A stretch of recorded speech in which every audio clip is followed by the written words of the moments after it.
ভারতের একমাত্র শক্তিপীঠ যেখানে দেবীর মূর্তি সারা বছর জলের নিচে শায়িত থাকেন। বর্ধমান স্টেশন থেকে কাটোয়া যাওয়ার লাইনে পড়ে একটি স্টেশন কৈচর হল্ট। এই স্টেশন থেকে মাত্র ৪ কিলোমিটার দূরেই শান্ত নিরিবিলি একটি গ্রাম ক্ষীরগ্রাম। আর এই ক্ষীরগ্রামেই রয়েছে ৫১ সতীপীঠের অন্যতম মা যোগাধ্যা সতীপীঠ। কথিত আছে এখানে সতীমায়ের ডান পায়ের বৃদ্ধ আঙুল পতিত হয়েছিল।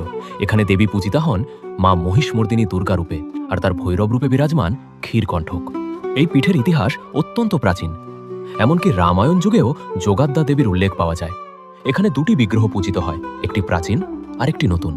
নতুন বিগ্রহটি সারা বছর ক্ষীরদিঘির জলে শায়িত থাকেন, আর প্রাচীন বিগ্রহটিকেই সারা বছর পুজো করা হয়।